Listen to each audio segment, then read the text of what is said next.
Good afternoon. Hey, Camille, how you doing? I'm doing well. How about yourself? You look nice. Oh, thank you, thank you, thank you. Let's have a conversation, right? Yep. Yep. Let's get the conversation started.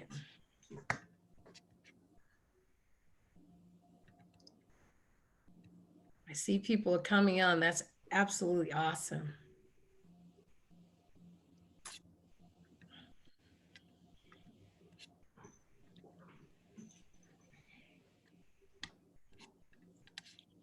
Hi, Dan.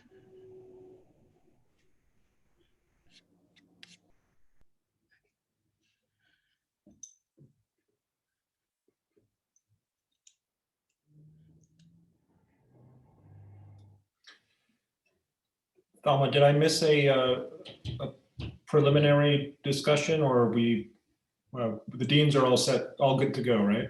Yep. Any questions? No, you didn't. Okay.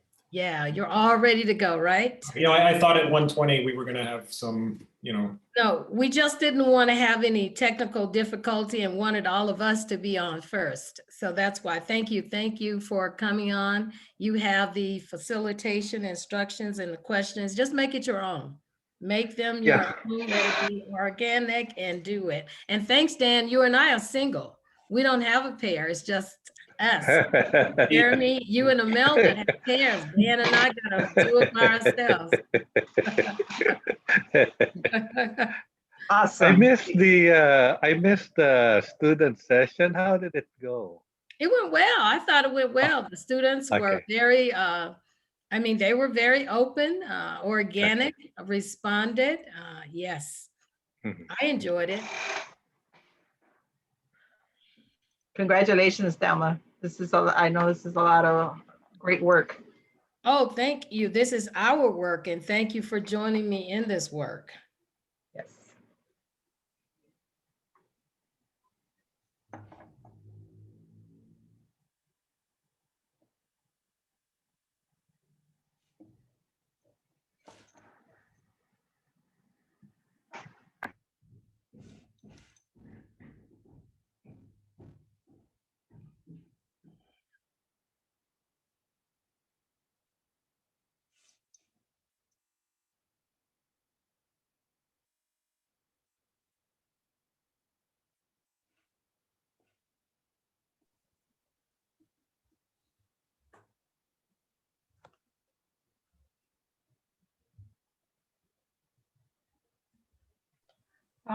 Hi, Thelma, are we, I printed the document and so on, just wondering, are we coming back or no? We're not coming back after the breakout sessions, or we are coming back?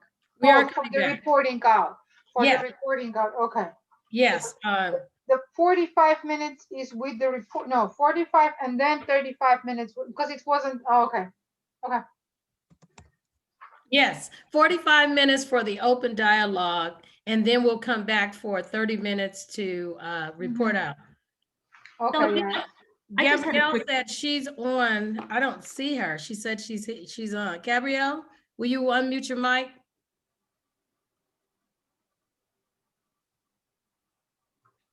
I don't see her. She said she was on. She just texted me. Thelma, I have a quick question. Can we switch the order of the first and second question? Sure. Okay, great. You can take it and make your own. Okay, no, we like your questions. I just wanted to switch the question. Okay, cool. She said, I see David Ford and Nairi. Do you see Gabrielle Miller on? Gabrielle, are you on? Can you unmute your mic? I don't see Dr. Berry either. Oh no, I see her now. Yeah. Gabrielle said, I see Dave Ford and Nairi. Can you don't see? Is she in the correct link?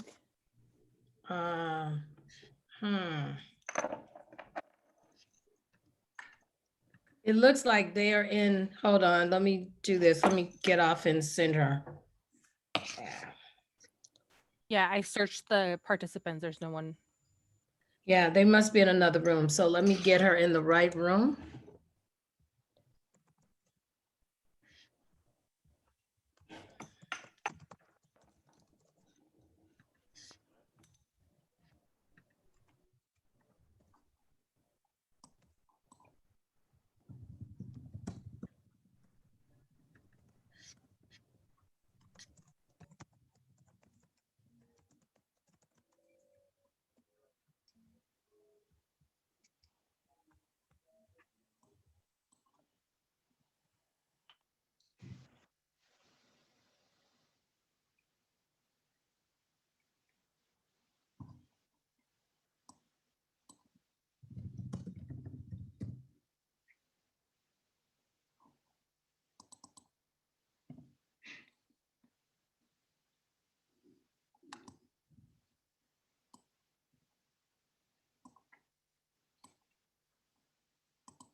Camille, she was in the wrong room and so is several other people.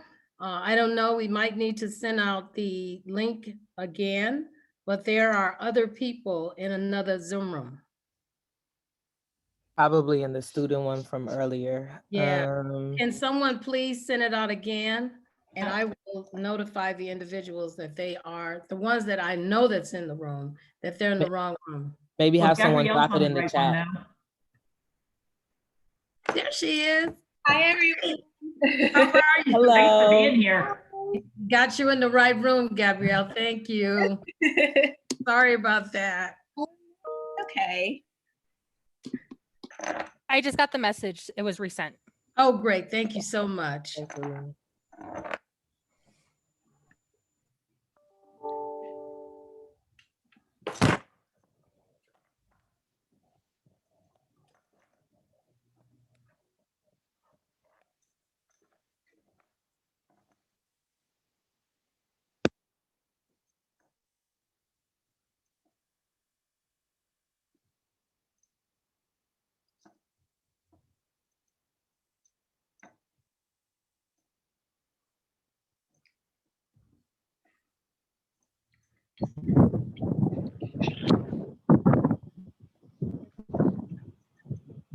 Dr. Day, there is someone in the chat called Sophia Mednick who's asking you, am I in the correct room? Thank you for letting me know. I'll respond.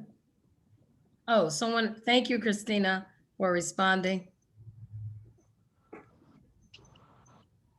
Camille, the student Zoom room is still open?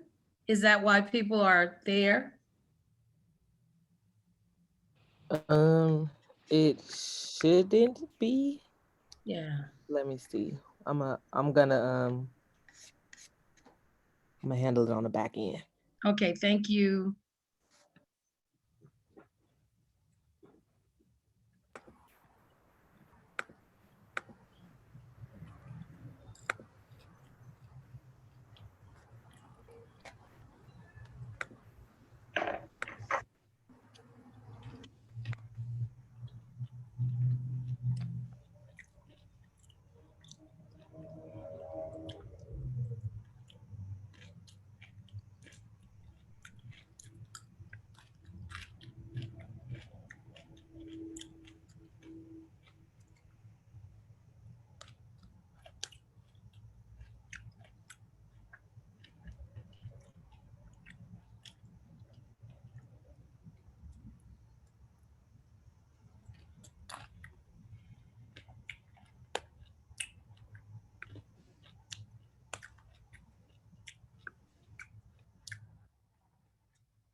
Hi, everybody.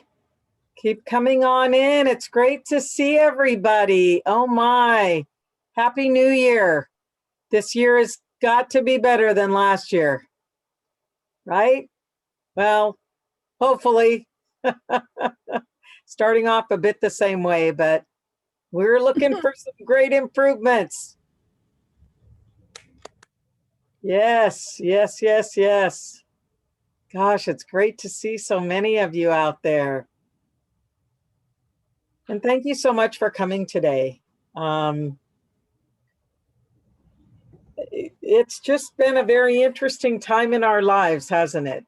I don't think that we could have even imagined that we would have experienced what we've experienced in the last 10 months.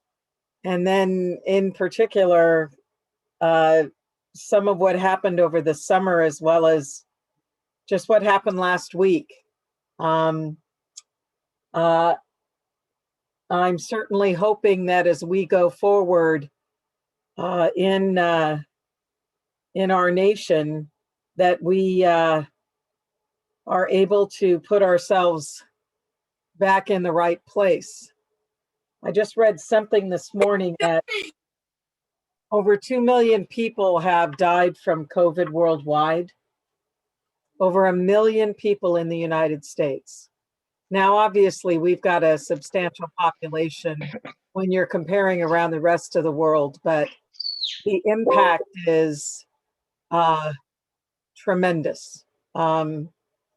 The things that we've had to do in the last 10 months, what we want to do and we had to do in the last 10 months, what we didn't want to face that we had to face in the last 10 months. I shared with you that my family had, my immediate family, brothers and sisters and mother actually, ended up testing positive for COVID, and some had a pretty nasty bout with it, but no one ended up in the hospital. But I believe that with the numbers that have happened, that we've all been touched. And actually the management team, and it's made up of the deans and the classified managers. And I met yesterday and we had a great conversation. We talked about 2010, 2010, oh my goodness, lost a decade there. 2020, kind of what we're gonna leave behind, what are some of the things we wanna bring into this year, bring forward, and what are some of the new things we wanna do? And we had a great meeting about that. And so as we go forward with some of our meetings that are coming up, I think we'll have good dialogue there. Really, we met after the incidents that happened last Wednesday and decided that this town hall needed to be about the shape of our country. And there's so many different aspects about that. We actually held a town hall a little bit earlier today with the students, and listening to the students and listening to their situations and their circumstances and their frustrations. And we have certainly lived through a very difficult period. But we think about some of our students, and you think about your classes or the students that you work with in your job, and the hundreds of students that you touch, and realize that we're their safety vest. They're waiting for us to throw us the line in the water so that they can come out of this. And I have to say that you all have stepped up in an amazing way. It's clear from how well we're doing with our enrollment, and it's clear from even the stories of our students, even the frustrations. They know that we are somebody who's a resource for them. And I think one of the most important things that came out of the conversation we had yesterday is self-care. And I know all of you out there on this call have been challenged with that. And it's important that we take care of ourselves and that we have these opportunities to talk about the things that we're experiencing, which is what today is all about. The events that happened last Wednesday had an impact on us all, no matter what your politics are. And for some, it had a greater impact than others. And we have a guest here who had a direct impact from it.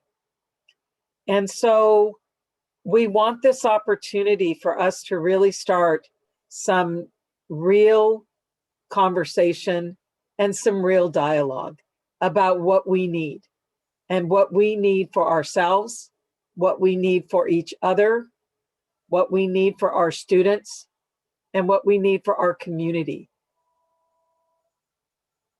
We are in a situation of such tremendous, I don't even know that I'll say change. The word that came into my mind first is turmoil. And none of it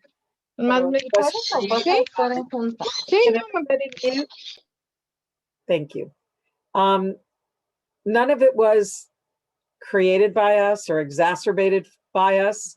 It's all external, but we're all being impacted and impacted dramatically. We can't turn our head away from it because it's there in front of us every single day, not just on the news, not just on our phones when we get news. It's just everywhere, in every conversation, in what we're doing on a daily basis. And I will say this out loud, it is exhausting. We just got back from our break.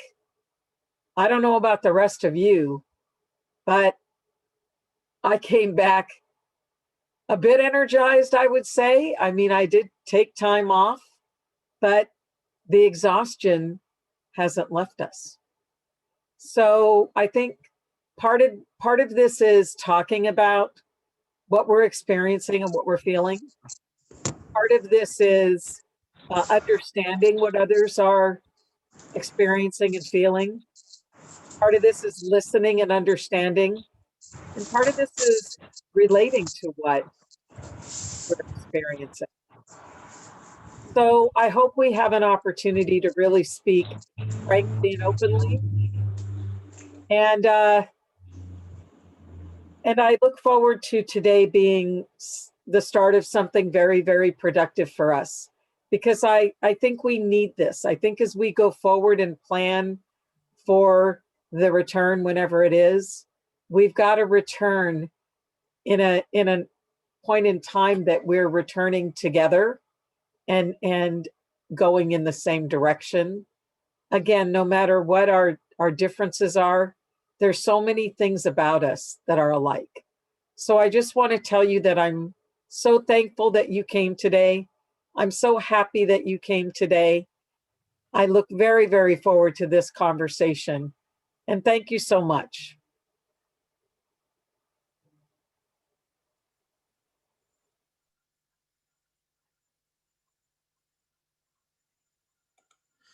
Thank you, Dr. Gallagher. Good afternoon and welcome to the Black Lives Town Hall meeting, the aftermath of the national crisis and insurrection, reflecting on January 6, 2021. Dr. Gallagher has provided the campus an opportunity to have a very open, courageous, critical conversation. And I hope that each and every one of you will take the opportunity to really do that. 3 things we want to do today is we want to acknowledge that January 6th occurred. We know that there are a lot of feelings, emotions for all of us. As Dr. Gallagher said, the event really impacted us in many different ways. So we want you to have an opportunity to have that discussion. Not since the War of 1812, when the British forces set fire to the Capitol, have the walls of power of Washington, D.C. have been overtaken by violent intruders as they were on January 6th. You saw it in the news media. There have been many reports, but today, in order to put the town hall in perspective, let's just listen to these 5 facts. Number 1, the Commander-in-Chief of the United States of America incited an insurrection with the intent to force Congress to overturn the decision to confirm the validated votes of the Electoral College. Fact 2, armed with pro-Trump banners, rioters outnumbered and swiftly overwhelmed the US Capitol Police as they charged up the steps, smashed windows, broke into the Senate chamber, occupied offices, and intruded into the office of the Speaker of the House, Nancy Pelosi. Fact 3, in addition to invading the House and the Senate chambers, driving members of Congress into hiding, the extremists attacked police with metal pipes, discharged chemical irritants, and took up other weapons against officers. Fact 4, the rioters left feces and urine in the hallways and the offices of the halls of Congress. They even had the nerve to track the feces throughout the offices. Fact 5, the assault on the building turned deadly when a Capitol Police officer shot and killed one of the demonstrators, and later we found out that other people died as well. Clearly, we know that there was a security breach. Many of the people across the country have contrasted January 6th and the lack of police protection to the Black Lives Matter protest, where 200,000 unarmed protesters were there. They also contrasted to a visit from Minister Louis Farrakhan, Muslim, and 4 guards. There is more security at the Capitol today in preparation for the inauguration than we have in Afghanistan and Iraq. Wow, wow. When I start thinking about the series of events that are happening around the country, particularly in Washington, D.C., it reminds me of a Hollywood movie. While it reminds me of a movie, it's not a movie, it's a reality of what's happening in this country. And unfortunately, it's not over yet. The political unrest in the nation, there are right-wing extremists and militia trained individuals still plotting to overturn the government. According to news reports, we will see more in the future. Security has been beefed up in all 50 states around the nation. Congress has declared that the 45th president of these United States of America is a threat to this country. And we know the other fact, twice Congress has moved forward with the impeachment process. The eyes of the world are on America. Leaders around the world are shaking their heads and wondering what is happening to America? What is happening to democracy? My friends, indeed, this is a sad day in America. Just as you, I had many emotions. I still have emotions as I reflect on January 6th. So I am pleased to know that we will have an opportunity as a campus to really have an open, critical, courageous conversation. Before I introduce our guest today, let me share with you the flow of the town hall meeting. I will introduce our guest and we'll have an opportunity to ask her several questions. We'll have a real talk conversation. After we finished our real talk conversation, you will have an opportunity to ask our guest questions. Following the Q&A, you will be placed in 6 breakout rooms facilitated by the deans. They will transform that space into a very comfortable, safe space for you so that you can organically and freely speak. And we really want you to do that today. After the dialogue, we will have a reporting out by the groups, and then Dr. Gallagher will come back and bring us closing remarks. So let's get started. I know you're ready. I'm ready.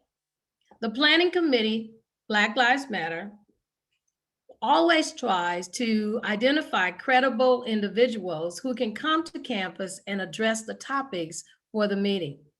Our guest today meets that credibility standard. Gabrielle Miller holds a Juris Doctorate of Law and a Bachelor of Arts in Political Science with a focus on public policy from George Washington University in Washington, D.C. She serves as Director of Member Services and Outreach at the United States House of Representatives. When we planned this town hall meeting, we wanted to go beyond setting up the perspective by showing you a video of footage that you've seen before. We wanted you to have someone come on campus and really share what really happened on January 6th. So again, we reached out to the village. One of my favorite lifetime passion is global humanitarian service. Gabrielle and I share that same passion, as we both are members of the largest African-American women's organization in the nation that provides global humanitarian service. Dr. Sadia Porche is also a member of that organization.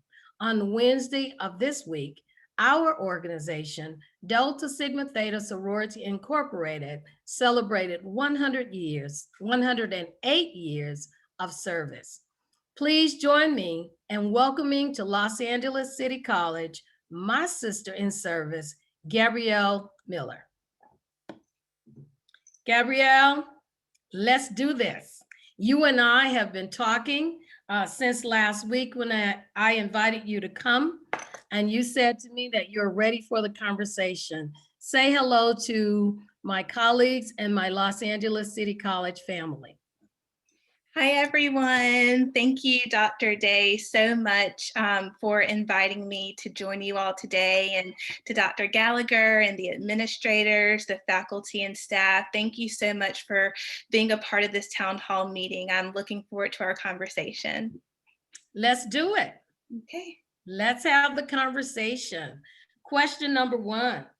Serving in the roles of legal, congressional, press, and communication interns, legislative correspondent, member services and outreach assistant, director of member services and outreach. Yeah, you worked in many, many places. You worked with Congressman G.K. Butterfield. You have a bird's eye view of the work of Congress, especially the U.S. House of Representatives. I know you also interact with the Senate as well.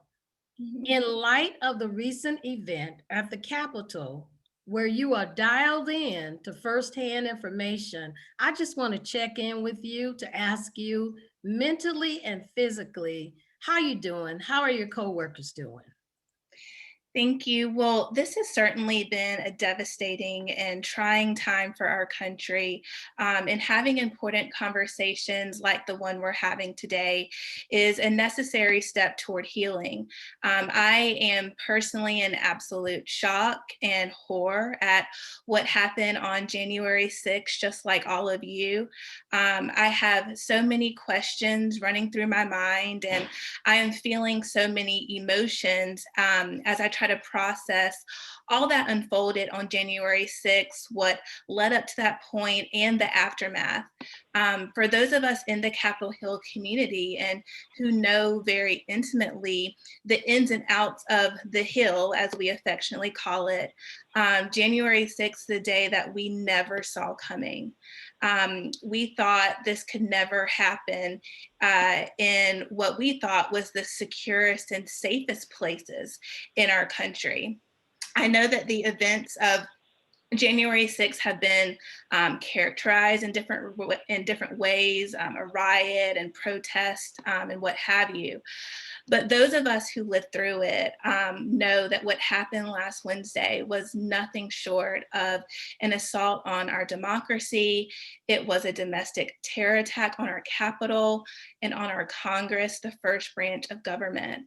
Many of us are still fearful, we're traumatized, and we just don't feel safe right now in the current climate. I know. I can only imagine you walking the halls of Congress and not feeling safe, because you and I have a conversation and you told me even with having the credentials that you have to walk the hall of Congress, you couldn't have gotten to Speaker Pelosi's office that quickly. I mean, there's protocol in the Capitol, even with the staffers who are there. So let's just go on to the second question. You have worked in a number of key positions in the House of Representatives for many days and walked in the halls of Congress. Talk to us about, what does a Director of Member Services and Outreach, or DCCCC, really mean? How has your professional experience on Capitol Hill and your law school studies prepared you for these positions in Congress? So the chair of the Democratic Congressional Campaign Committee, or the DCCC, is responsible for getting as many Democrats elected to the US House of Representatives as possible.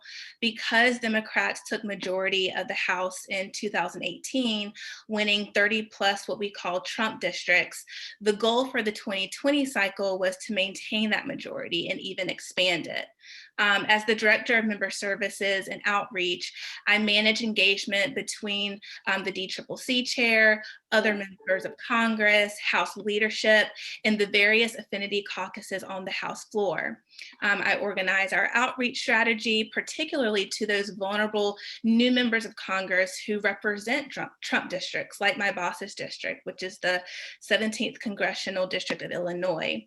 After the Black Lives Matter protest last summer, I took on the responsibility of creating a diversity, equity, and inclusion brown bag lunch series to provide a space for our team to have transparent conversations on sensitive topics, tough topics, and we bring in guest speakers as well to talk about how we're feeling, very much similar to the conversation we're having together today. And in my role, and honestly, any role on Capitol Hill, you have to be able to think quickly on your feet and be able to think critically very fast. We live in a 24 hours news cycle environment, and under the current administration in particular, we really have to be prepared for anything, whether it's an unexpected announcement for a major change to foreign policy, or whether it's a 6 a.m. tweet that has costly implications for our constituents. Our days on the Hill are never predictable. They're never the same. There's always something different happening. There's a lot going on at one time, and there's so many moving pieces. So to be honest, the cold calling in my law school classes and my coursework really prepared me for that kind of fast-paced environment and ability to think quickly on my feet. Working on the Hill also teaches you how to be a team player. You have to be able to multitask. You have to take on assignments that aren't necessarily in your job description. For us, it really takes the collective and collaborative effort from everyone in the office, from the unpaid intern all the way up to the chief of staff, to get the job done and to deliver for our constituents. And so that amount of teamwork and stepping up to fill in the gaps couldn't be any more true or necessary for us than over the past almost year now, in the midst of this COVID-19 pandemic and the social justice movement that we witnessed last summer. You did it well, and we just wish you well as you continue to work in Congress, and hopefully someday you'll feel safe. Let's go on to our next question. This is one that's really, I just can't wait to hear your answer.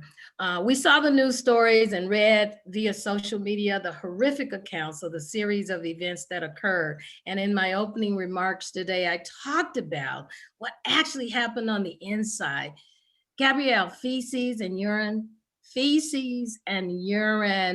tracked up and I've been in the halls of Congress. I can't even imagine I can't even imagine what was going on inside of the minds of the staffers and the congressmen and women who were actually there. So talk to us about those accounts that your colleagues shared with you on that day. Sure. So first, I'll put Capitol Hill into perspective from the vantage point of a staffer for a second.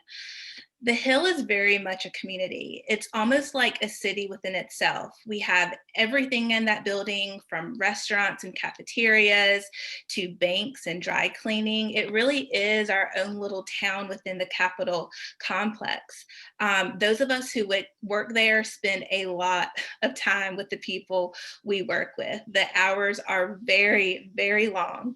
We have staff associations and clubs, running groups, softball teams. It's kind of like being on a college campus again.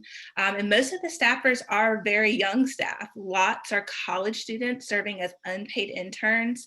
Most of us paid staff are still in our 20s.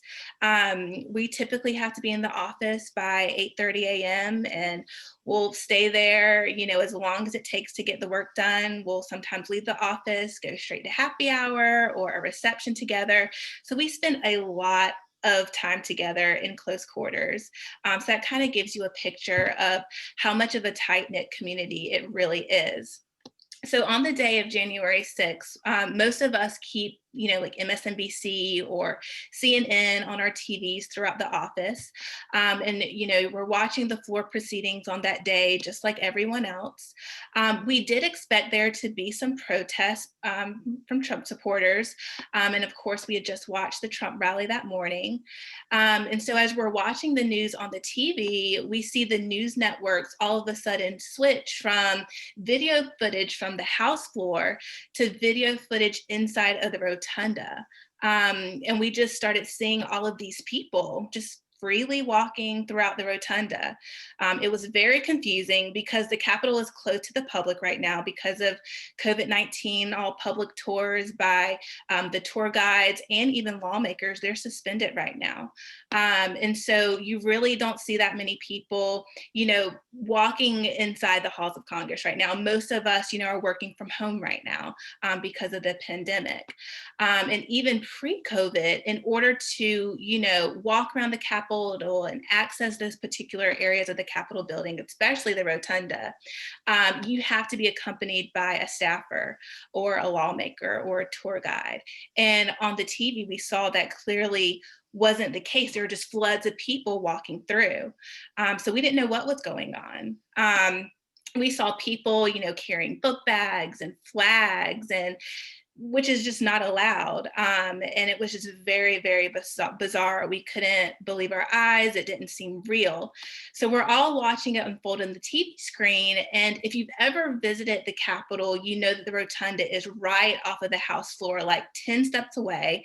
Usually there are a dozen reporters lined up in the hallway to do live interviews with members. It's very grand with large paintings and statues of, suffragettes and Rosa Parks and very historical figures. The rotunda is in very, very close proximity to the Speaker's office, to the Majority Leader's office, to the Majority Whip's office. And all of a sudden, staff just started receiving alerts on their computers and emails from Capitol Police to take cover because demonstrations were going on inside of the Capitol. You could also hear the warnings to take cover on the speaker system that we have around the Capitol complex. And, we never have to go through drills that prepare us for if the Capitol is ever breached. The only drills that we have to do, maybe on a twice-a-year basis, are fire drills. So we're not trained to even know what to do if, something were to happen, like what happened on January 6th. We didn't know what to do. But our office does currently have interns, and, they remember the school shooting drills that they had to do in schools growing up. And so, people just kind of started turning off lights and barricading doors with furniture. People were hiding under the conference room tables and the desk. And we just didn't know what was going to happen. After a while, all you could hear was just people just making a lot of noise and banging on doors, chanting profane language. They were looking for the speaker. They were looking for the vice president. They were angry. They were loud. And all we could do was wait. Thankfully, nobody, was able to get into our office, and everyone ended up safe. It was at least 4 hours or so before the all clear that the Capitol was secure and safe. Finally, we were able to freely leave our offices. It was a very, very, very scary situation. I've spoken to my boss, who was on the House floor when the insurrectionists tried to break down the door and enter the chamber. She was right there. Some members were taken off of the floor to a secure location by Capitol Police. Other members were hiding under chairs in the gallery, which is on the second level of the chamber. And they were terrified. My boss said she was trying to help her colleagues, put on their gas masks. People were praying. People were even calling loved ones to say goodbye. My boss just said that she was in survival mode. She immediately called her husband, who is actually a county sheriff in her town. And he kind of told her what to do in this situation to keep calm. And then after that happened, the next day, my boss told us that on her flight back home to Illinois, there were pro-Trump people on her flight, and they were berating a woman for wearing a face mask. They were yelling on the plane during the flight. And so it didn't end just at the Capitol. I mean, it continued on as these people were flying home, and law enforcement had to come onto her plane and escort people off as soon as it was landed. And as I've spoken with colleagues and friends and my boss in the aftermath, the consistent theme that everyone was feeling during those very long, uncertain hours was just pure terror and not knowing if they were going to make it out alive. Living through it, we didn't have all the details that we have in terms of how many people were inside the Capitol, where they were. We didn't know what kind of weapons that they had on them. We didn't know that bombs were, found in very close proximity to our offices.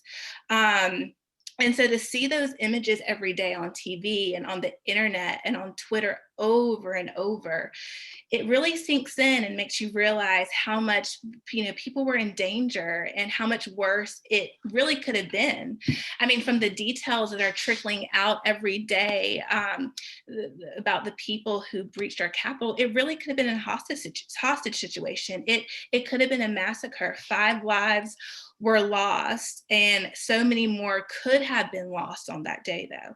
And it's just mind-blowing to see the images on TV of the speaker's office and the House floor and all of the rooms that we walk in and out of and that we meet in, just desecrated in the way they were, and to think, gosh, I could not have made it out.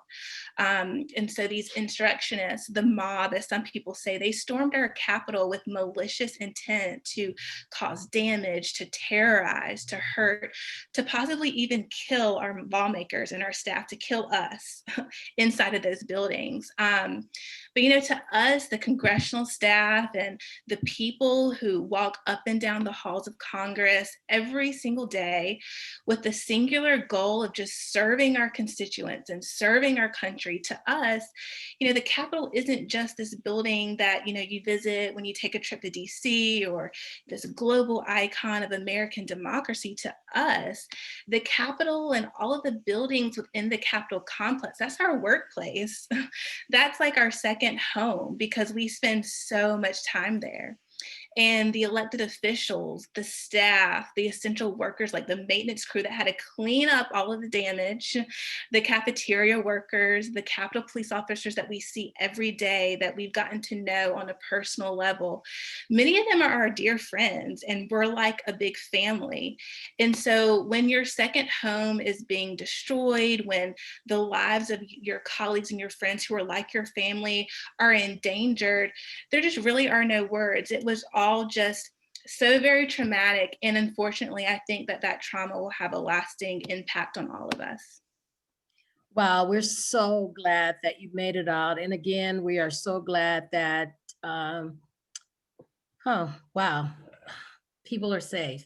And we continue to pray for you and pray for your safety. Let's just move to the next question. Talking about security, clearly it was a security breach. You were there during the Black Lives Matter protest. And as I said earlier, 200,000 peaceful troops. And then again, Muslim leader, Minister Louis Farrakhan visited the area with 4 guards at one time. Detail, security, protection, visibility everywhere. How could there have been such lack of details to security? Yeah. You know, what we saw with the Black Lives Matter movement over the summer, it was overwhelmingly peaceful protests following the murder of George Floyd, which really had a profound impact on the members in the House, so much so that the George Floyd Justice and Policing Act was passed through the House very quickly. And the protests, the Black Lives Matter protests, they were such a beautiful thing to witness firsthand and, you know, to see. And I think they caught so much attention because there were so many people of all different races and ages and backgrounds just coming together, marching together with the good intent to bring about real and much needed change for social justice. Some of us staffers participated in those protests along with some of our bosses, the members of Congress. Even Speaker Pelosi came out and joined the protest. And it was really just a striking image to see the peaceful protest in DC met with such aggressive police force and such a strong military posture over the summer. I mean, we saw everything from rubber bullets and tear gas, you know, and it was just very hurtful to see those largely peaceful protests mischaracterized as, you know, riots or something criminal in nature when they weren't. That characterization just wasn't true for the Black Lives Matter protest. And honestly, I think it was mischaracterized in that way to undermine the movement and the change and the progress that they were intended to bring about. But the insurrection last week, that was just something we as staffers, we never saw coming. We never thought it could happen, honestly, because the security is so tight at the Capitol. As staffers who work there every day, we not only have to show our ID badges as we, you know, enter, before we can even enter any of the buildings, we have to walk around with our ID badges on. There's certain things that we're not allowed to bring in the Capitol. You have to show your badge to get into certain areas of those buildings. We have to have our trunks of our cars searched every day before we're able to park on the Capitol campus. We have to go through metal detectors every day, not just to enter buildings, but sometimes to go through the tunnels to just get to another building when you're already inside. The security is tight. And so for people to just be able to walk inside without much resistance, seemingly, you know, to see people just walk around freely and destroy property and to go through our mail and files, some of which could have possibly been sensitive information, by the way, is just unthinkable, because that security level at the Capitol is always so high. And those of us who work there, I mean, you really do feel like you're in the safest place that you could possibly be outside of the White House. But on January 6th, it wasn't safe. And the fact that those insurrectionists who breached our Capitol could just do it so easily and then just walk out and fly back home freely. I mean, there were not many arrests initially on that day. You know, we just don't understand. We didn't think it was possible. And if it ever did happen, we certainly never imagined that it would take 4+ hours to get help from the military, from other, you know, local law enforcement agencies in the area. And that's just totally unacceptable. So we don't know what went wrong with security. We want there to be a thorough investigation done. We want answers, and we want assurances, you know, from the people at the top that we are safe to go to work every day. And we surely hope that you'll get those answers. I know it's going to take a very long time. Let's just move along because I do want to, mindful of time, open up so the attendees can have an opportunity to ask questions of you as well. Where do we go from here? What can be done in Congress to restore the feelings of safety at the Capitol and to make you feel comfortable? That's a great question. I think the first step is holding those involved accountable for their actions. Personally, I think that it was imperative that the House impeach the president a second time this week, even though he only has 7 days left in office, to send a clear message that the inciting of violence and insurrection is wrong and will be met with consequences. There has to be a price to pay to deter others from even thinking about doing something like that, so that this won't ever happen again. In the immediate term, staffers on the Hill, we're having ongoing conversations with our colleagues, with our bosses about the trauma we've endured. Resources are being provided to help us emotionally and psychologically process what happened and the post-trauma effects of January 6th. I'm a member of the Congressional Black Women's Alliance on the Hill, which is actively facilitating check-ins with staffers of color, in particular, offering support to those of us who are particularly vulnerable to what happened, because, we had to watch Confederate flags being flown around our workplace, and, we're still grappling with the reality that white supremacy took over the Capitol that day.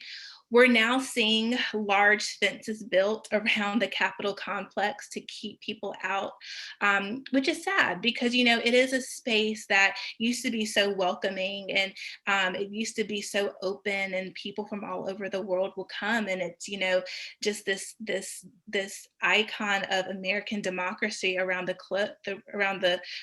globe. And now there's a big fence around our offices, and security has definitely been ramped up. Members of Congress even now have to go through metal detectors, which they did not have to do before January 6th. We're seeing armed National Guardsmen just walking down the hallways, stationed at corners inside of the Capitol building.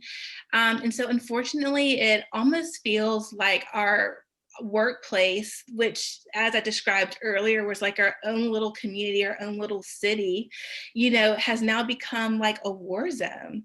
And I don't think that the National Guardsmen, the fence, the metal detectors, I don't think it really makes us feel that much safer.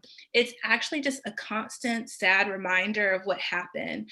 And to be honest, we still don't know if there were people on the inside, including lawmakers, including Capitol Police officers, who were accomplices to that insurrection. We don't know. Investigations will be done to find that out. And so I think there's some trust that has been broken from the inside, and I think it's going to take time for that to be restored. Going forward, I'm not sure what can be done, because we've all seen the news reports, as you mentioned earlier, Dr. Day, that there's still pro-Trump groups and these various groups actively planning more violence, not just on our Capitol, but at the state government level in cities across the country over the coming days. And that's terrifying. You're hearing that Airbnb has canceled reservations in DC around Inauguration Day, and some airlines are banning guns from being checked on flights. But what happens after inauguration? That's my question. What happens 2 months from now or further down the road after Inauguration Day is over? What's going to happen then in terms of our security? And so I think that investigations will be done, and they'll be conducted, and they will shed light on what needs to be improved as far as our security procedures and protocols. And I also think that conversations like the one that we're having today, this town hall meeting, they're so helpful, they're so important, and they need to continue in order to heal and for us to be able to move forward together. Well, thank you for answering my questions. I know we will have a continued conversation offline, but I do want to open the town hall meeting up to the attendees to ask questions of you. We didn't have an opportunity to officially introduce you to the president of Los Angeles City College. So before we open the town hall meeting up to the attendees, I'd like to invite Dr. Gallagher to say hello to you and ask a question if she'd like. Hello, gosh, thank you so much for recounting for us what the experience was at the Capitol last Wednesday. I am personally very disturbed by the fact that we prided ourselves as a country for all these years with having a peaceful transfer of power. We bragged about that throughout the world, and the world knew that we always had a peaceful transfer of power. And that shift calls so much into question. And my question to you is, what sort of conversations have you had with those with whom you work at the Capitol and with any of the House members or others who really have to deal very directly with this? Yeah, the conversation I'm having, we're just we're shocked. We're still trying to process it. We want answers. We're not sure what happened. We don't know, how January 6th could have happened. For those of us who've worked on the Hill or in government for, a long time and who've worked through different administrations, we've always come together to celebrate, the next administration and, like you said, a peaceful transfer of power. I mean, that's what we're used to. I mean, I have friends on the other side of the aisle, and, it's just part of who we are. It's our democracy, and so a lot of them are just as shocked and surprised, as all of us. They can't believe it, and we are really hoping to heal, and we are wanting to unite and to get this country back on a path of just unity and healing, and just working together. We're still in the middle of a global pandemic. This is not the time to be divided. A lot of people are just tired of the negative rhetoric and the back and forth, the fighting, because at the end of the day, yes, there are Republicans, there are Democrats, but we're still Americans. We're on the same team, and I think that's what we have to remember. Thank you. Dr. Day, I'll let our campus ask some questions too. Great, thank you, Dr. Gallagher. I did put in the chat. Carol, go ahead and open up the mic. I think you have a question. I'm going to let you all ask your questions instead of reading them. So, Carol. Sure. Gabrielle, thank you again so much for being here and sharing that with us. It's really even more disturbing to hear some of the details and how you were all feeling.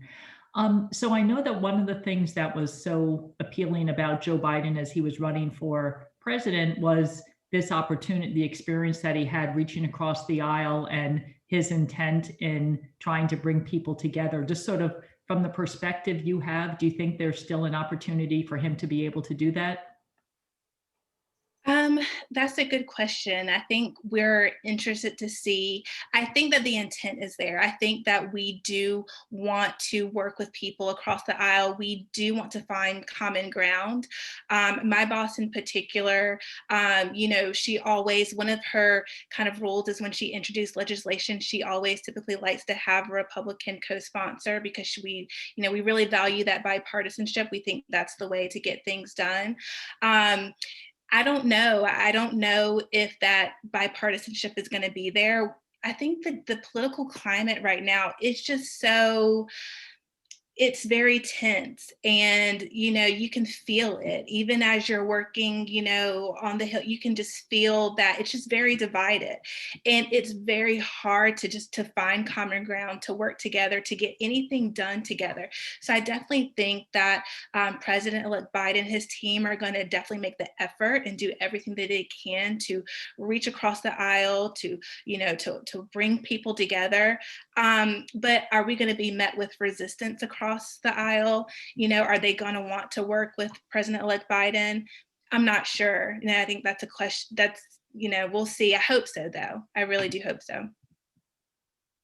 Thank you. Tony Clark, I see you have a question in the chat. please open and you can ask your question. Okay, hello. Yes, it seems to me that since it was known before the 6th that a large contingent of Trump supporters would be in the Capitol, it seems like it shouldn't be all that difficult, really, to determine who's responsible, what entity was responsible for the lack of security.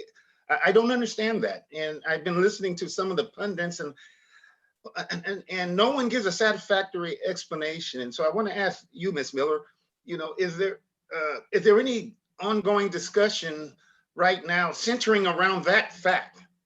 Mhm. It seems like it would be easy to identify the entity that dropped the ball there. Yeah, I think there are going to be there are definitely discussions going on right now about the investigations that will be conducted. The Oversight Committee, the Intel Committee, the Armed Services Committee, Homeland Security Committee, Appropriations. I mean, all of these committees in Congress, there will be investigations conducted on both the House and the Senate side. There has to be. And so I think that we'll get some more of those answers. Obviously, our lawmakers, they were personally affected by this. And so this is a very personal thing for them. So I do think that they're going to get to the bottom of it. They are going to figure out what happened, what went wrong, and they will hold those people who dropped the ball, they will hold them accountable. Yeah. Elizabeth Gant Britton, I see a question in the chat from you. Thank you so much, Ms. Miller, for being with us. In your opinion, what can we do as citizens to work with our lawmakers to help out on the grassroots level at this point? I think that we've got to lower the temperature, the rhetoric, how we talk to each other, how we treat each other, the words that we use. I think that we've just got to somehow turn the page from this very partisanship, this divide that is just the political climate in our country right now. People are heated. And so I think that somehow, we're going to have to, it's going to take us talking to our neighbors, friends, family who may not agree with our, points of view and, our policy opinions, and try to somehow at least have discussions. And again, kind of remember what I said earlier, that we're on the same team, and that we're not enemies, that we're all Americans at the end of the day. And also, I think something's going to have to be done about the social media platforms that embolden and give a microphone to these extremists and these people who are organizing and, planning these attacks, or using those platforms to carry out those attacks. I think it's going to take accountability from those people who are running those platforms to make sure that the hate speech and the heated, negative rhetoric and the violence that's incited on these platforms, it's going to take them to step in and shut that down. And I think that we're beginning to see some of that with Twitter taking away the president's big platform and his microphone. But it was a little too late, in my opinion. So that's going to have to be done. Those decisions are going to have to be done a lot earlier, and also holding each other accountable. Maybe sometimes, if you see people on your social media, Facebook pages, and they're, just spewing all kinds of, rhetoric or disinformation, it's going to take all of us collectively. We have a responsibility to stand up against that and to set the record straight and to really put forth just a more unified tone. I think it's going to take all of us working together. We have one more question, and I see Wanda Young.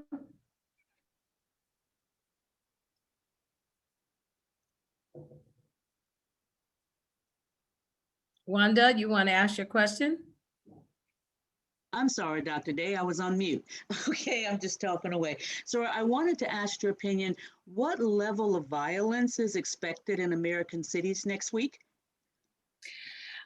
So I'm not privy to the intel that those of us with security clearances have. So I'm not sure the information that the FBI has in our intel committees. I'm not sure, but I do know that, you know, our House leaders, I know the Biden team, I know that the Secret Service, the various law enforcement agencies are working together and putting up very strong security measures to make sure that you know, that it will be safe, that the people who are attending inauguration will be safe. Also know that the inauguration will be scaled down quite significantly, so there won't be that many people there. I know that the metro system is being shut down, roads are being closed, the National Mall will be closed, businesses around the area are being closed. So I'm not sure what level of violence is expected, but I do know that there are conversations going on at the highest levels. They're aware of the violence that is expected, and they are taking the appropriate security measures to combat that and to make sure that we do have a safe inauguration day on January 20th. Thank you.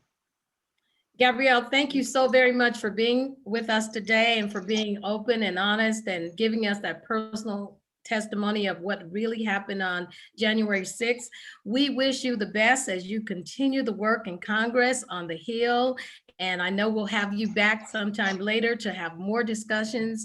I love you, my sister. Be safe, and we'll talk to you again very soon. Take care. Thank you, Dr. Day. Thank you, everyone. Greatly Thank you so appreciate much. it. Thank you. Wow, let's get back to the town hall. I need a moment. I just need a moment to bring into perspective what just happened. I hope you enjoyed Gabrielle today. Now we have an opportunity to do what we need to do, and that is to have our own open, critical, courageous, conscious conversation that will be facilitated by the deans. We put together some norms that we'd like to share with you. Just to remind you, one, this is going to be a very safe space. We want you to feel safe. We want you to have the opportunity to speak very openly. And we do want to hear from you at the end as the reporters give us a summary of the discussion. Camille or Lillian, will you please now put us all in the breakout rooms?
Hi, Perla. Everyone is in breakout rooms right now, so I'm gonna go ahead and assign you to a room so you can join the conversation. Awesome. Thank you. No problem.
Camille, can you put me back in my room, please?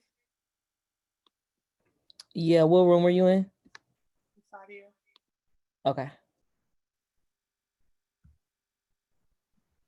Hi, Camille. Hello. Hi, how are you? I'm doing well. How about yourself? Good. I'm supposed to be facilitating a breakout room. I With was the placed. with the Milda, right? Yeah, Okay. sorry. It's okay. You don't have your name, so I didn't I had you in the wrong one. It's my alias, Camille. I just go by ESC user all the time. Oh. I know. Fancy, huh? Okay, I gotcha. You should be getting sent to the right one now. All right, cool. Thank you so much. No problem. Yeah.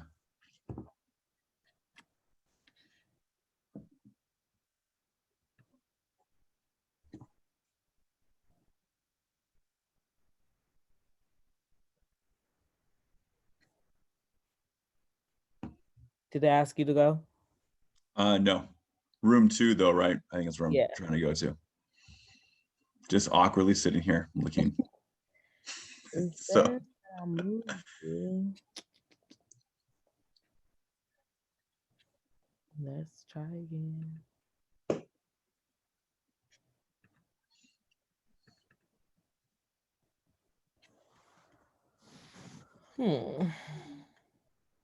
just me and you, huh, Camille? Yeah, that's what it's looking like. I'm trying to see. It says that you moved there. Let me try to move you somewhere else and then move you back.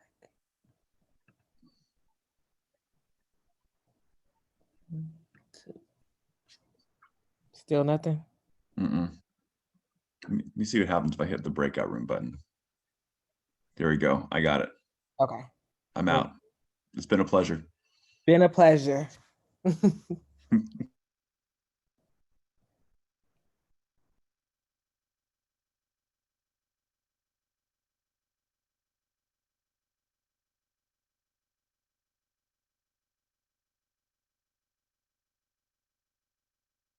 I know.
Hello.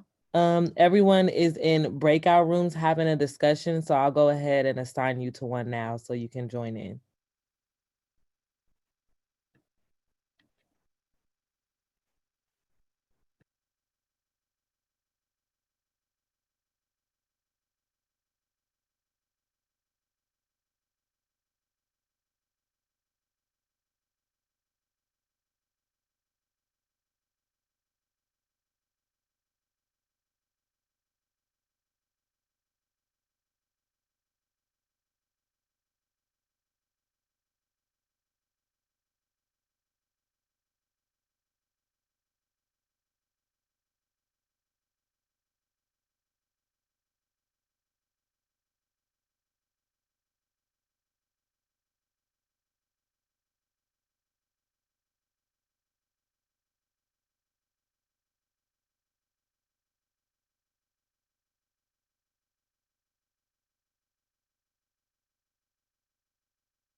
Hey, Jeremy, do you need to be Hey. put back into a room?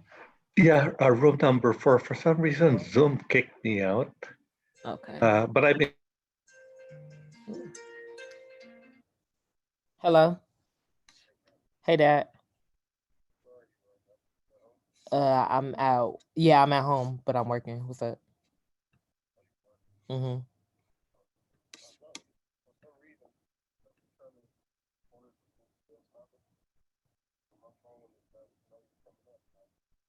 Bill's Taco or Del Taco?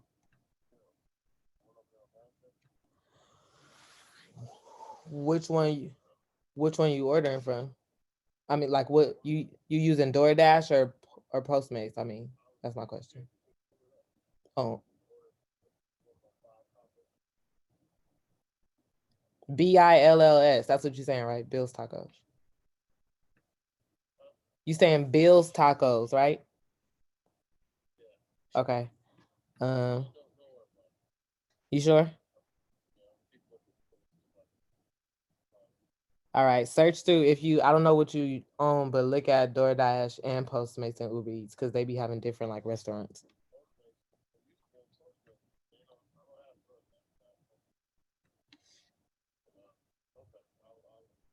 All right. I'll check. Give me like 5 minutes and I'll check DoorDash and see if they have it. And if so, I'll order it for you. All right. Okay. Bye. I knew I should have got him some food. You ordering Bill tacos? He wants some, but he told me to wait and see if he finds something else. But I'm gonna look after I'm done with this.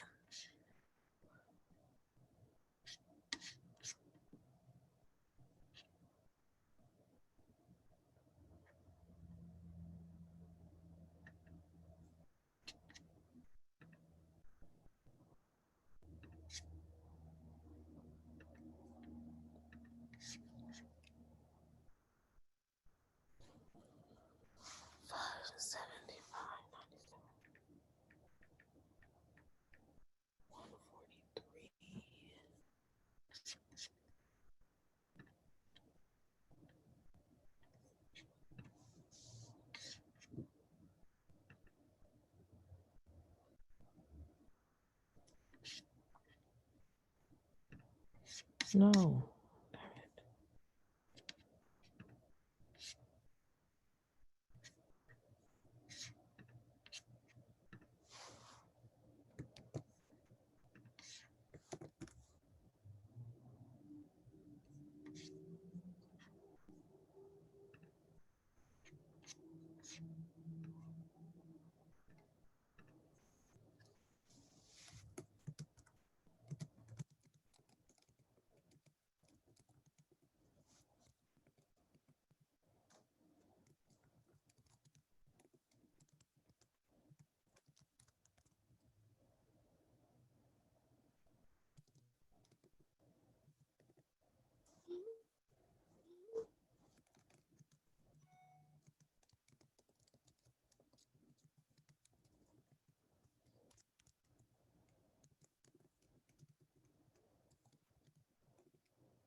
That scared me a little bit.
20.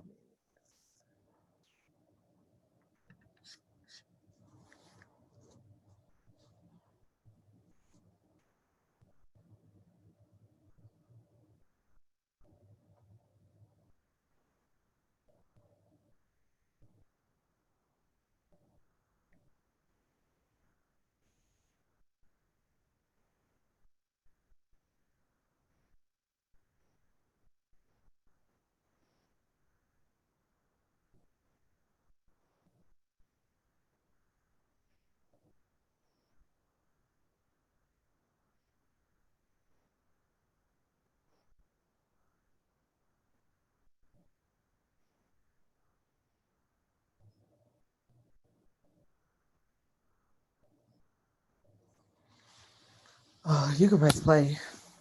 Okay. Yeah, I got 20 minutes. I just got to stay. I thought I would be able to do a little braiding, but people keep popping in and out. So Searching. I hate when it does that. Just press play. You just can't change the volume. That's all.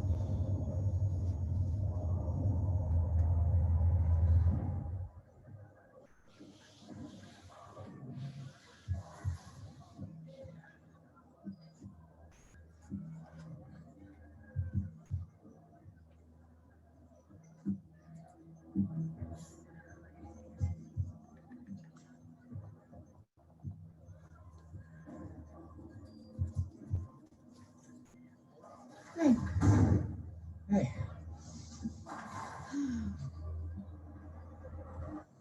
So where's the girl, Frenchie? Since you're the psycho chick whisperer all of a sudden. Can you pause it real quick? Some way. Maybe she wants to find the train, huh? Oh yeah, how deep up your... Dr. Barry? Oh, she left.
Jesus, you get Hey, the Dr. worst Berry, bad do you need to shit be you moved really don't. to another room? Yes, I'm sorry. I got a lot going on. It's okay. Which one were you in? With Dr. Porche.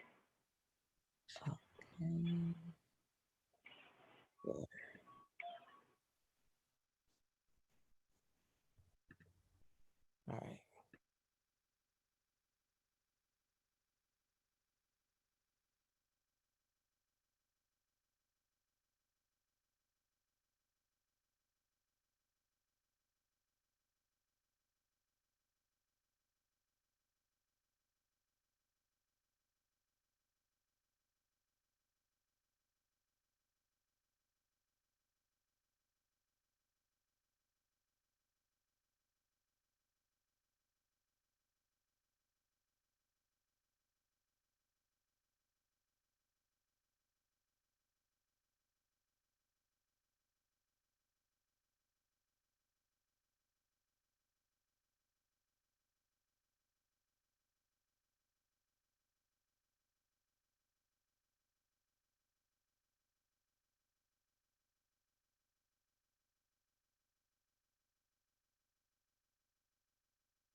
Hi, Jill.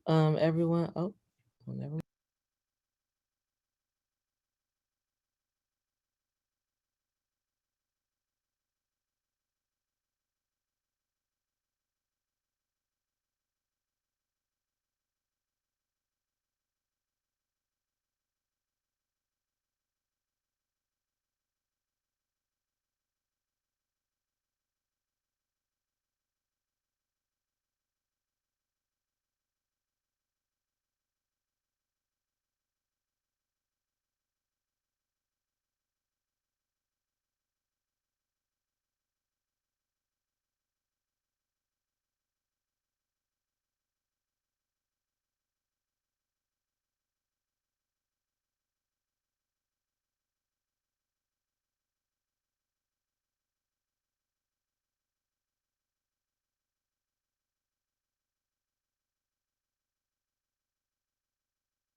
Hey. How are you? I'm doing good. Welcome back. Thank you. Thank you. Lillian. Hey, Cheryl. Hey, sis, what's up? Nothing. You? You know it. You know it. Let me cut my camera so I can see you. Hi, Lillian and Cheryl. Hey, Hello. Hey, Alma. How are you? Alma, cut your camera. We want to see you. We ain't seen our classified family. I have No, not today. Oh, it's one of them days. Sorry. Alma, I'll see you next week on a classified retreat. I can see you then. Probably so. Okay, I'll give you that pass, Alma, because we family. All right. Lily, I'll call you later. All right. I'm gonna cut my camera off. You don't need me to cut you off. You know I love you. I'm cutting this camera off. Well, Cheryl, it's good to see you. Hi, Dr. You gotta come back. Hello. You called me. I was about to take this camera off, but okay, I'm back. I know, but I haven't seen you for a long time. You look great. Thank you. Good to see you as well. I've seen nobody but Thelma Day. Carol. Thelma and Carol. Those are my two I've seen. I've actually seen. I've seen Carol on camera, but I've actually seen Dr. Day. That's about it. Wow. Well, none of us are seeing any of us, are we? No, not at all. That was just for a brief second to get some work. And I miss everybody. Oh, man. You know what's going to happen the first day we get back? I'm going to be standing in the parking lot to hug everybody as they come in. Oh, my God. That is what I'm going to do. And we're going to need it too. as long as we don't have to socially distance, I'll wear a mask and gloves. I don't care. But I cannot wait to hug everybody. Is anybody getting the vaccine? Not yet. I see some hands. I see a couple of hands. Oh, are there some hands? Yay. Welcome back. Welcome back, everyone. Welcome back. I was in breakout room 6. We had a very courageous, critical, conscious conversation. I really enjoyed it. President Gallagher, there are 6 breakout rooms, and you get to choose who's going to report out. So from 1 to 6, pick your number first. All right.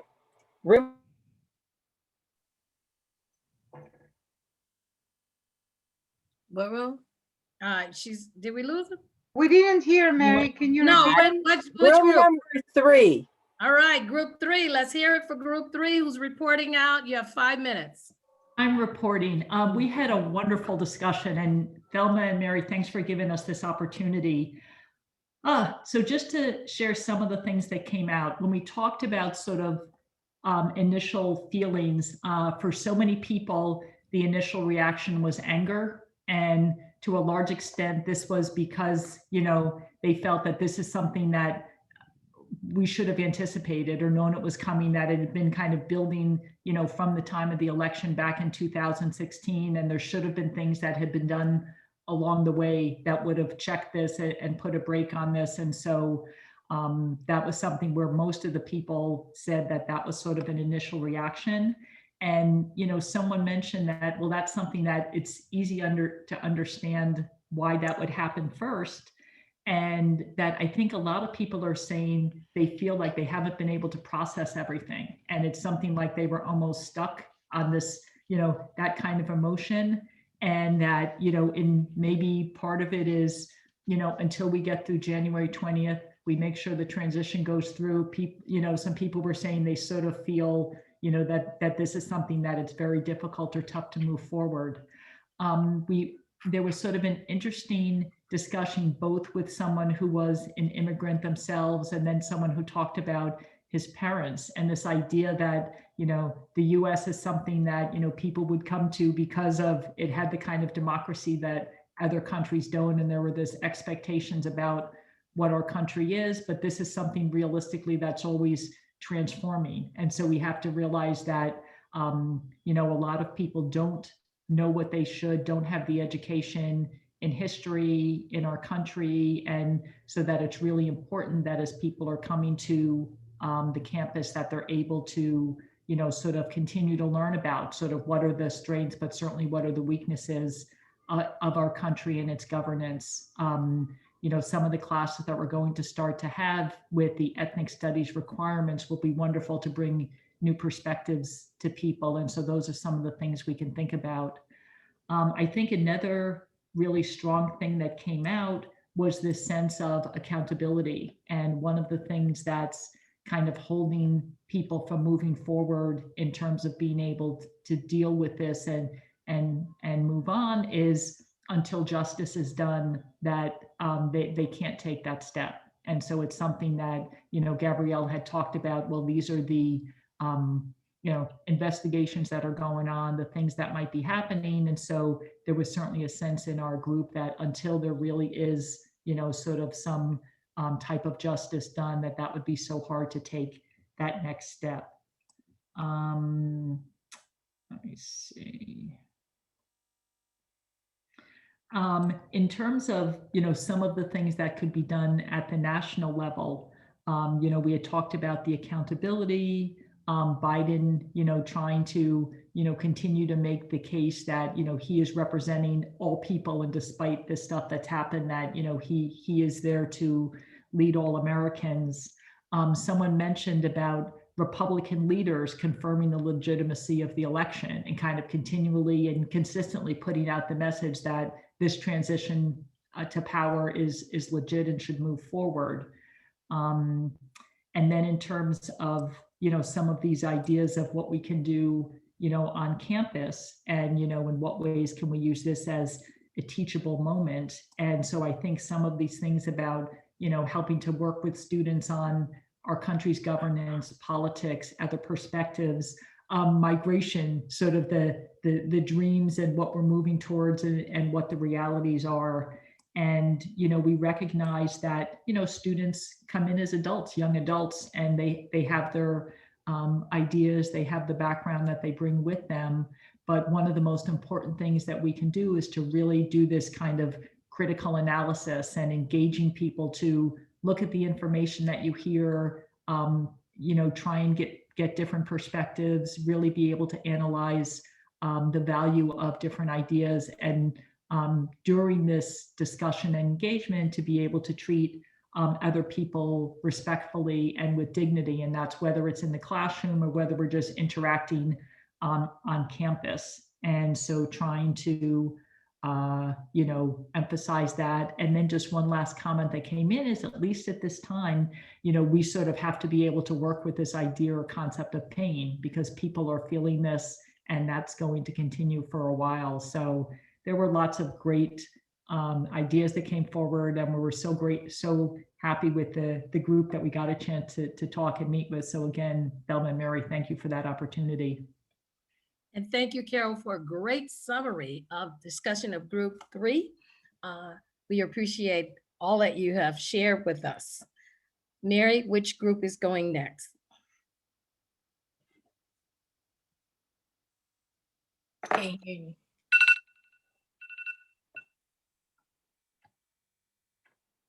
President Gallagher. Sorry. Still. Yeah, sorry. that's okay. Group 1. Group 1.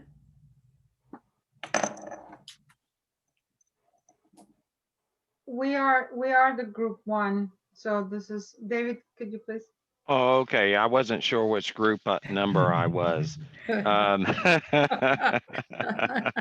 know, that's why I decided to jump in and let you know. Just remember, Dave, you're number 1.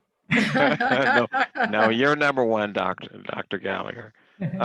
We had a very a robust discussion of a lot of folks that were in part of our discussion, and we came out that there was talk about the observation as folks were seeing the preparation of the rallying of buses going to DC, and the impact of what that meant to them watching that, and was quite profound, that the contrast between that and how other rallies of support, it was more of get our country right, make America great, the attitude that we're we're going into socialism, and all of that was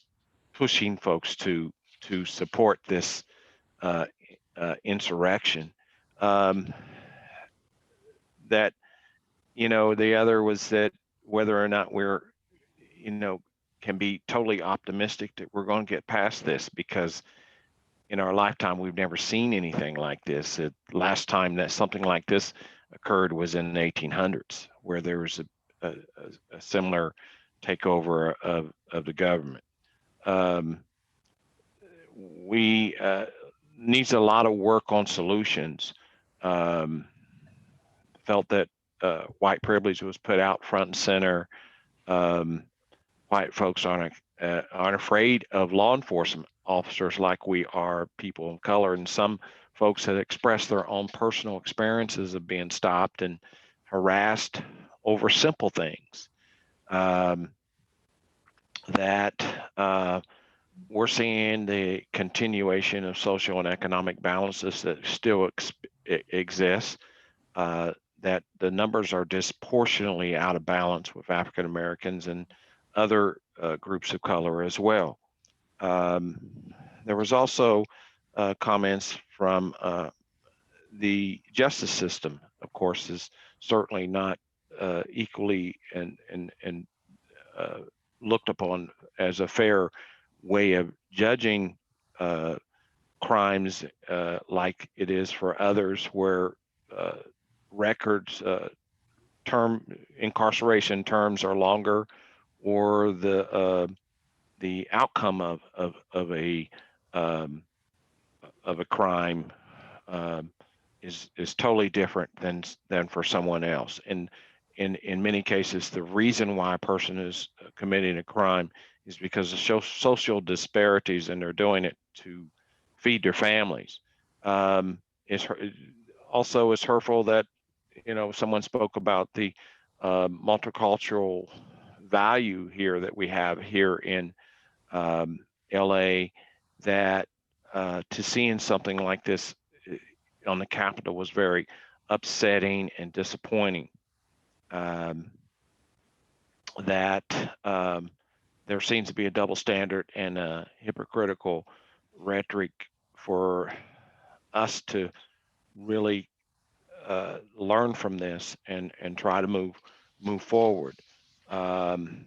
We talked about, I think there's one professor, and I don't mind calling him out and hope he doesn't get upset, but Professor Tony, I don't know his last name, about him actually making a call to a student, and because he wanted to check in. He said he hadn't done that in a long time, and I thought that was a step in the direction that he could sense and engage into the student experience of what the student is dealing with on campus, so that he have a different perspective on how maybe he can engage in a different learning and academic approach from his from his angle and direction. Yes, Professor Tony Clark. So, but I think we ran out of time. We were very excited about this conversation, and others had shared about their experiences of watching the rallies in some of the non-African American communities like La Crescenta, and how that experience changed them. So thank you.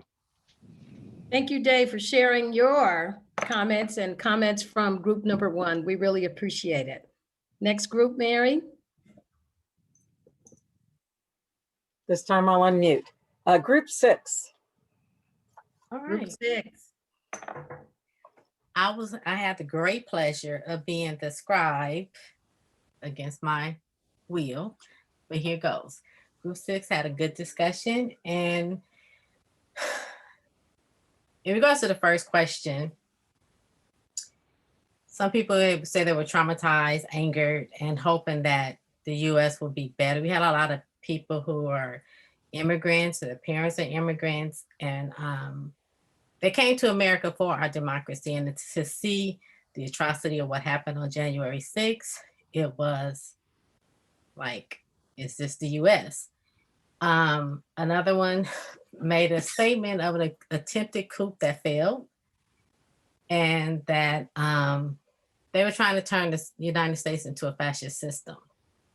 And it was a comment made that we need a strong Justice Department led by VP-elect Kamala Harris, and go after all the groups and prosecute them. Another person, shared how, like I said, they brought to America for a better life. And we have to continue to show resilience, not weakness, show our strength, and we have to unify. And we can't let the behaviors of the outgoing administration ruin us and take over. We have to keep bringing and going and bringing energy and remaining focused and not look back. Some as you whose family are in other countries have called to see how they're doing in the United States. Are you okay? That's kind of weird and unheard of when we're supposed to be land of the free and home of the brave. There was shock and rage, and they saw it coming. And it's nothing new. It's just we have to stop.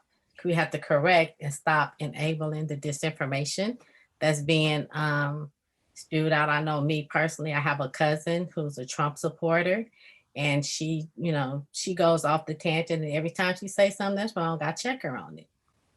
And so that's what we have to do to people when they get the lying and saying this, that, the third about Trump. If it's incorrect, we need to check them on it, but verify what we're saying is accurate. We had a question about trying to make sense of the rampage. There was anger, frustration, appalled by the reaction of the law enforcement or lack thereof. There was crying, being tired, they're exhausted, sad, and the issue needs to be exposed before we can heal. And one person said they were scared. What January 6th did to the American democracy is that it showed that our democracy is not as strong as we thought it was. And that's how the world is viewing us now. And the final question is, what can we do with our lawmakers and to help on grassroots levels and on our campus? And one person said that we need a tough attorney general with Kamala Harris, a special commission of the terrorist groups, to start infiltrating these groups, arrest their leaderships, and ban their organizations that promotes violence. And that's all Group 6 has. I yield the floor.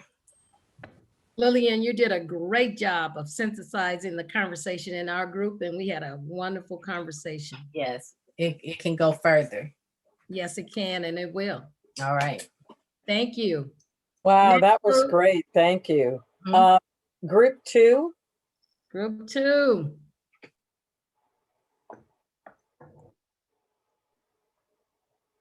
I have no idea what number we were, so. Breakout room, what breakout room were you in? I have no idea what number, but Dan won. Christy, we were group 2. Yeah, Dan Christy. won. Okay. Christy O'Connor.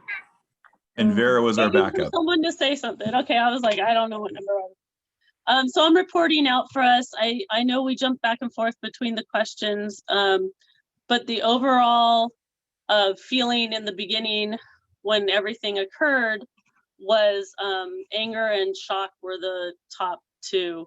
Just dumbfounded that this could be happening in our country, especially when we've been so prepared for other demonstrations. They were so underprepared for these demonstrations.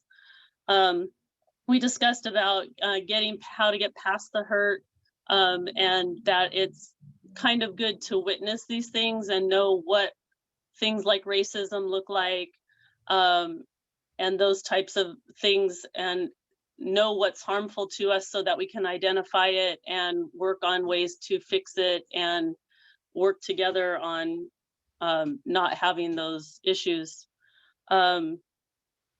By having serious conversations that are proactive to work to end those issues.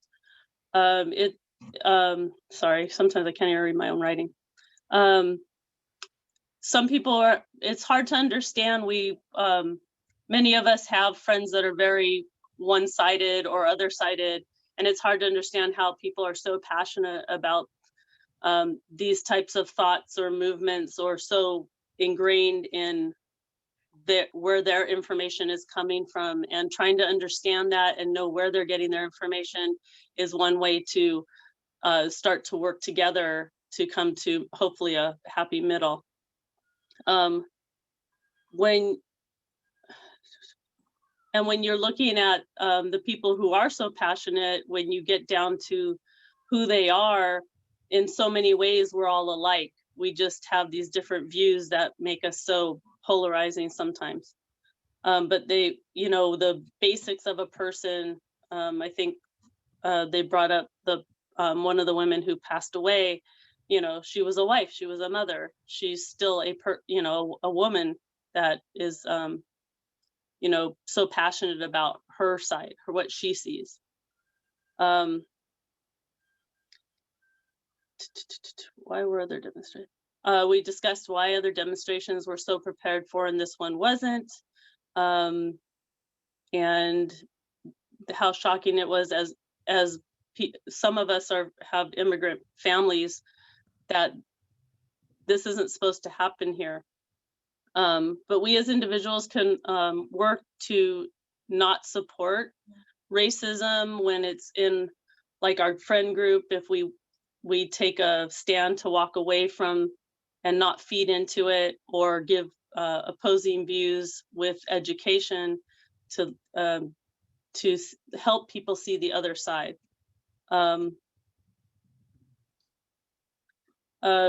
Someone brought up that, you know, some of the protests that have been happening locally have been taken over by other groups, and that those people were jumping in on these protests and breaking the laws that, you know, they're saying their rights are being taken away, but they're breaking other rights, or they're just doing their own thing.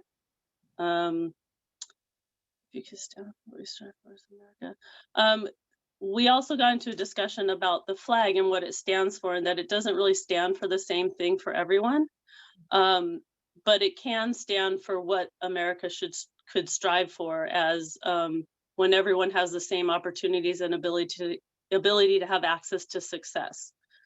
Good political leadership would be having more conversations with diverse groups like the ones we're having today. And what the campus can keep doing is keep doing what we've been doing. With President Gallagher as our leader, we've had, I think, more conversations and like this on our campus than I don't think any of the other campuses I talk to have this going on, and not just doing it as a training, or, you know, our one diversity, somebody mentioned our one diversity question in our interviews, but having it as part of our culture. And that was our overview. Awesome, Christy. Thank you so much for those comments from group number 2. Next group. Group 5. Group 5. So we were group 5, and Nancy agreed to be our scribe. So Nancy, take it away. Thank you for letting me know. I had no idea. Okay, well, a lot of the things that have been said we said too, that some people were shocked, but a lot of people were like, well, what we were expecting, you know, we weren't shocked because it seemed like it would been kind of be expected, and then the preparation wasn't there, and the contrast between that and the Black Lives Matter protest or demonstration in Washington, and, you know, makes you wonder what went on underneath. And so, you know, and how could so many people, 74 million vote for Trump, is kind of shocking, I guess, to some people, or surprising, of course. And then how can we get past it? Well, someone had an interesting point, like, you know, if people are talking about return to the way things used to be, well, maybe the returning isn't so great because there is violence in America. That's a reality. There is inequalities in finance, and even we see this through COVID. So we don't really want to get back to that. We want to have a new reality, or at least a changed reality. But, you know, some people said, you know, that somebody said it here too, that when we see these things, it brings up a lot of emotion in people. And when it gets so crazy, sometimes it wakes up people. People wake up. And I think that has, personally, I think that's happened to people, some people. Then one person said, how can he talk to someone who wears a t-shirt that says 6 million wasn't enough? So in other words, somebody brought up being compassionate, but then you can't talk about issues if somebody's not really talking about issues. They're talking about hurting people or not believing the reality when people are harmed and killed, and you know how we have to have a line between those two things. That, you know, the issues are one thing, but when we promote violence or discount people's lives, that's another thing. So what can we do to bring us together? Somebody said compassion, keep fighting for democracy, talk about what we have in common, and accountability was a huge thing in our group too, that a lot of the group, I think, felt like, how can we move on without accountability? And there's still so many questions in a sense, right, about who is accountable. We don't even know all the layers yet, it seems like, huh? And then how can we move forward? People mentioned too that all eyes are on the US now, and it's time to stand up and contest the things that are threatening and violent. I think that's a direct quote from someone. So we all have to stand up in so many areas. We have to, then people talked about empowering our students to get involved in politics and in standing up against things that are wrong, just outright wrong, and to make sure we are aware of that line. And then leadership academies, someone mentioned, so I think mentoring students to know how to get involved since they're young.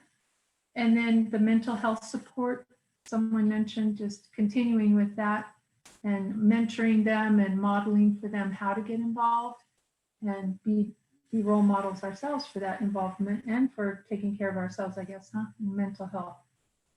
So I think that was, accountability was a big thing in our group. Thank you very much, Nancy, for sharing the summary discussion for group number 5. Last but not least, we'll hear from our last group, and that's group 4. So we had scribes, and then I was a reporter, and I didn't get any of the notes from the scribes. So I'm going for what I have for my own notes. We'll do the best we can.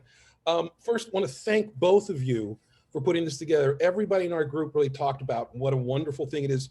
Sometimes the first opportunity to really talk about this with people and in depth. So thank you for those that put this together. Accountability, you know, that came up. We started with how did we feel? There were combinations of sadness for very personal reasons to watch what happened in the Capitol. Anger was definitely one that people talked a bit about. We talked about the double standards. One of the people in our group talked about, he's got relatives in his family that have been deported for a speeding ticket. And we watch on television people, desecrating the halls of the Capitol, literally in feces and urine. And, will there be accountability? Others of us talked about the non-surprise to people of color. We talked about looking at that angry white mob of men and women, white women and white men, is nothing new to Black people in this country and people of color. What's new is our representatives in Congress and a noose hung for Mike Pence and chance for that. So we're hoping that because it was so personal, there will be something done to it.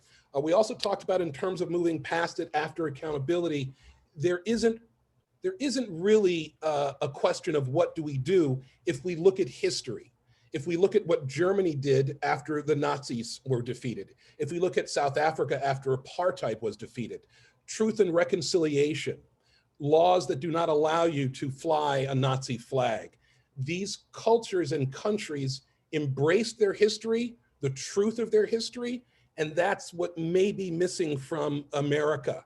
We have yet to really own what we did to Native Americans. We have yet to really own what we did to Black people and immigrants. And so there's a teaching moment as we talk about educators and what we do. We have golden opportunities to talk about what is gaslighting, right? Like you saw it with your own eyes, but here's what these folks are saying. Or the difference between a political party and a cult, and how you respond to a cult versus how you respond to a political party. a debate with a cult member probably isn't going to go anywhere.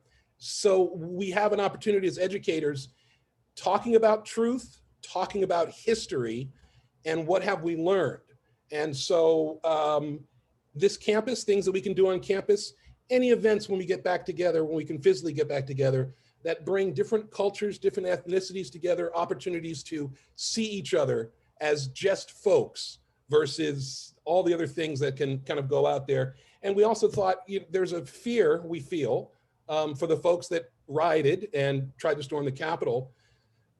The white folks are becoming minorities, and that scares the hell out of some of them.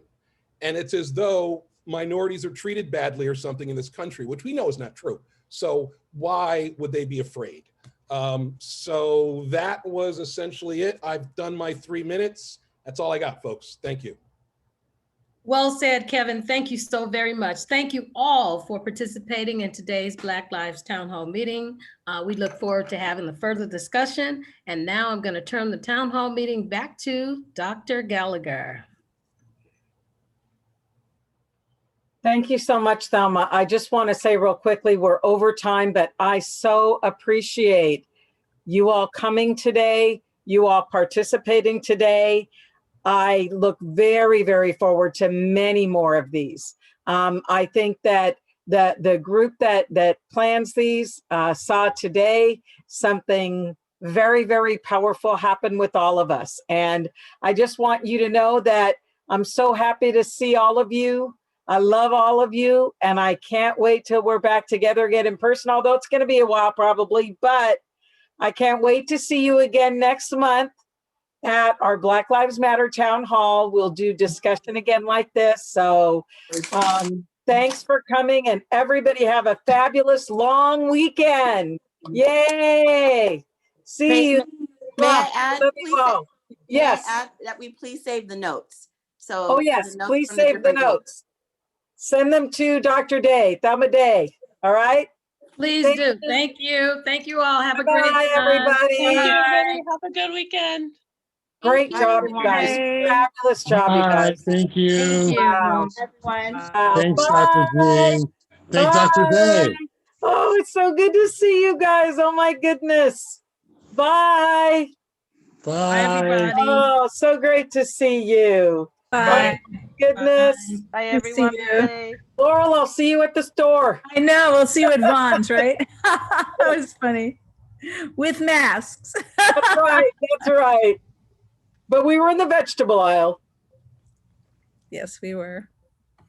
Bye, everybody. Bye. It Have a good was weekend. wonderful. So great to see you. Have a nice long weekend.